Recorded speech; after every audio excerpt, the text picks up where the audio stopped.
Hi hello good morning friends, ఎలా ఉన్నారు? బాగున్నారు? నేనైతే చాలా బాగున్నాను. ఈరోజు మన ఛానల్లో 2 kgs కేక్ అనమాట. ఇది నేను ఫస్ట్ టైం నా ఆర్డర్ ఇక్కడికి వచ్చిన తర్వాత ఈ ఈ ఆర్డర్ని మీతో కూడా షేర్ చేసుకోవాలని చెప్పి ఈ వీడియో తీశాను. 2 kgs స్పంజ్ని అయితే ఆల్రెడీ రెడీ చేసి పెట్టుకున్నాను. 1 అవర్ అయిపోతుంది. దాని తర్వాత విప్పింగ్ క్రీమ్ కూడా రెడీ చేసేస్తున్నాను.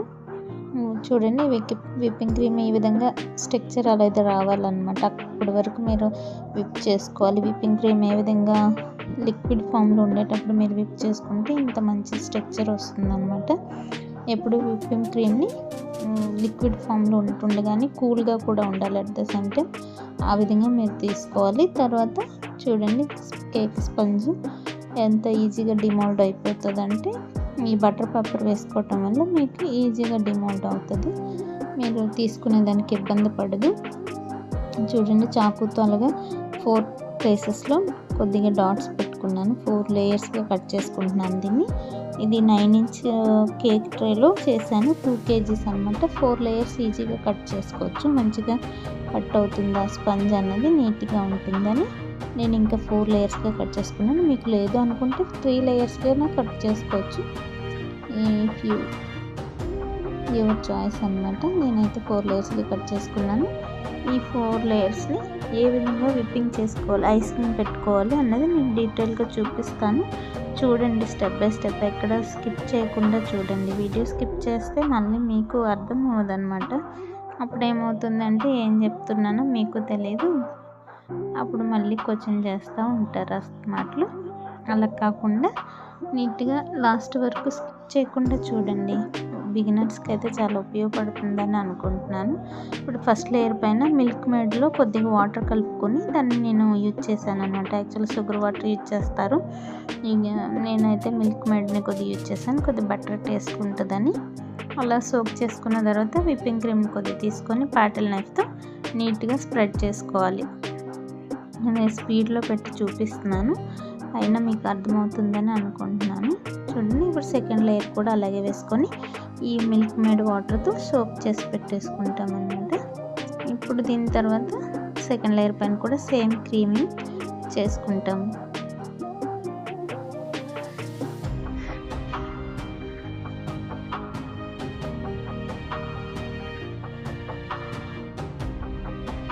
ఇలాగే second layer, third layer, fourth layer పూర్తిగా 4 లేయర్స్ కూడా సోప్ చేసుకొని క్రీమ్ అప్లై చేసుకొని సోప్ చేసి క్రీమ్ అప్లై చేసి పెట్టేసుకున్నాను. సైడ్ కూడా వెంటనే క్లీన్ చేసుకుంటే మీకు నీట్గా ఉంటుంది. ఇలా చేసుకున్న తర్వాత క్రమ్ కోట్ లాగా మొత్తం కేక్ని కవర్ చేసేస్తాం అనమాట. క్రమ్స్ ఏవి బయటికి రాకుండా ఈజీగా కవర్ అయిపోతుంది. కేక్ ఫినిషింగ్ అన్నది బాగుంటుంది అనమాట.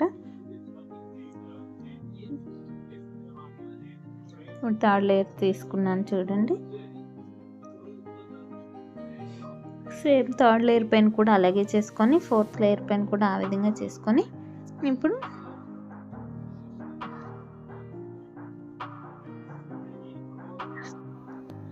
ఈ విధంగా కేక్ని మొత్తం క్రీమ్తో కవర్ చేసేసుకొని దీన్ని కాసేపు ఫ్రిడ్జ్లో పెట్టేశాను. ఒక షార్పర్తో సైడ్ కూడా షార్ప్ చేసి పైన అంతా క్లీన్ చేసేసి ఇంకా కాసేపు ఫ్రిడ్జ్లో పెట్టాను. ఎందుకంటే నేను ఫస్ట్ ఒక 500 grams క్రీమే కదా బీట్ చేసుకున్నాను. పైన డెకరేషన్ కోసం, ఫ్లవర్ డెకరేటింగ్ కోసం పైన అంతా మళ్ళీ క్రీమ్ పెట్టుకుని ఒక ½ an hour తర్వాత క్రీమ్ బీట్ చేసుకున్నాయి. అదంతా అయినాక తీసి మళ్ళీ సేమ్ చూడండి, పైపింగ్ బ్యాగ్లో ముందు క్రీమ్ని వేసేసుకొని మొత్తానికి కేక్ మొత్తం కవర్ చేసేసాను అనమాట.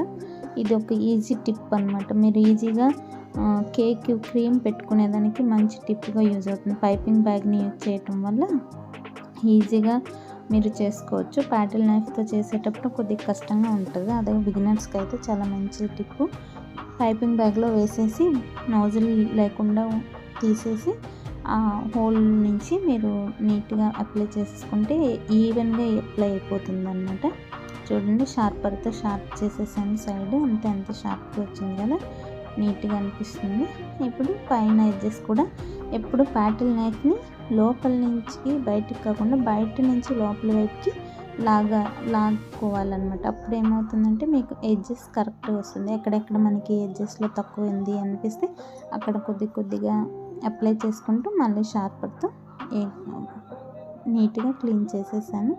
ఇప్పుడు పైనుంచి జిగ్జాగ్ షార్పర్ని యూజ్ చేశాను అనమాట. కొద్దిగా ప్లెయిన్లా కాకుండా కొద్దిగా జిగ్జాగ్ లైన్స్లా ఉంటే కొద్దిగా లుక్ వైజ్ బాగుంటుందని.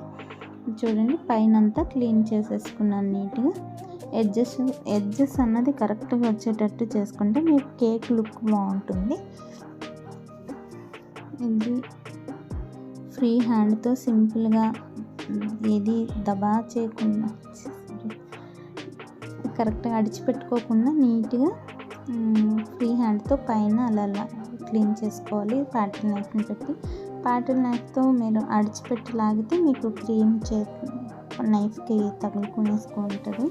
అలా కాకుండా నీట్గా చూడండి అయిపోయింది. కాసేపట్లో ఫ్లవర్స్ కూడా డిజైన్ చేసేసాను, పెట్టేసుకుంటున్నాను. ఫ్లవర్స్తో డెకరేట్ చేసి ఇది రోజ్ ఫ్లవర్ కాకుండా డిఫరెంట్ ఫ్లవర్తో డిజైన్ చేశాను. వీడియో మీకు ఫ్లవర్ని నీట్గా చూపించాను, బట్ స్పీడ్ ఎక్కువ పెట్టాను, లెంత్ అయిపోతుంది వీడియో అని చెప్పి. ఇంకోసారి ఎప్పుడైనా డీటెయిల్డ్గా ఫ్లవర్స్కి మాత్రం ఒక వీడియో చేసి పెడతాను. చూడండి నా ఈ వీడియో కనుక మీకు చివరి వరకు చూసి స్కిప్ చేయకుండా చూడండి. స్కిప్ చేస్తే మళ్ళీ మీకు అర్థమవుతుంది కదా. నేను ఆల్రెడీ ఫాస్ట్ ఫార్వర్డ్లో పెట్టి నేను చేశాను, మీరు బోర్ అవుతారని, బోర్ ఫీల్ అవ్వకుండా ఉండాలని. అందుకే మీరేంటంటే ఉన్న వీడియోని కూడా మీరు ఫార్వర్డ్ చేయకుండా స్కిప్ చేయకుండా చూసి స్టెప్ బై స్టెప్ నేనేం చెప్తున్నానో తెలుసుకుంటే మీకు ఏ డౌట్ ఏమీ లేకుండా అవుతుంది. తర్వాత చూసారా ఫ్లవర్స్ అన్నీ డెకరేట్ చేసుకున్నాను. ఇప్పుడు స్టార్ నోజులు కూడా తీసి స్టార్ నోజులతో కూడా ఫ్లవర్స్ తయారు చేసేసుకున్నాను. సైడ్ గ్రీన్ లీఫ్ నోజులతో గ్రీన్ లీవ్స్ కూడా వేసేసుకున్నాను. నాకు వాళ్ళు ఫ్లవర్స్ ఫోటో పంపించారనమాట, ఈ టైపే కావాలని. యాజ్ ఇట్ ఈజ్ అలాగే వచ్చింది. కస్టమర్ అయితే చాలా హ్యాపీగా ఫీల్ అయ్యారు, బాగా చేశారు అక్క, చాలా బాగుంది అని యాజ్ ఇట్ ఈజ్గా ఇచ్చారని. ఆ ఫ్లవర్స్ పైన కొద్దిగా బ్లూ కలర్ విప్పింగ్ క్రీమ్తో చిన్నవి సీడ్ ఉంటుంది కదా ఫ్లవర్ మధ్యలో, ఆ సీడ్ డిజైన్ కూడా ఇచ్చాను అనమాట, సీడ్స్ లాగా. ఇంకా లుక్ వైజ్ చాలా ఎలిజెంట్ లుక్ వచ్చింది, బాగుంది. నాకైతే బాగా అనిపించింది, మీకు కూడా బాగుందని అనుకుంటున్నాను. మీకు కనుక ఇది నచ్చినట్టయితే, ఈ వీడియో నచ్చినట్టయితే లైక్ చేసి షేర్ చేసి సబ్స్క్రైబ్ చేసుకోండి. సబ్స్క్రైబ్ చేసుకున్న తర్వాత పక్కన ఉన్న బెల్ ఐకాన్ని ప్రెస్ చేసి ఆల్ అనే ఆప్షన్ పెట్టుకోండి. అప్పుడు నేను అప్లోడ్ చేసే ప్రతి వీడియో మీకు వస్తుంది. Thank you for watching. Last వరకు ఇంత ఓపిక్గా నా వీడియో చూసినందుకు, నా వాయిస్ విన్నందుకు చాలా చాలా థ్యాంక్ యూ.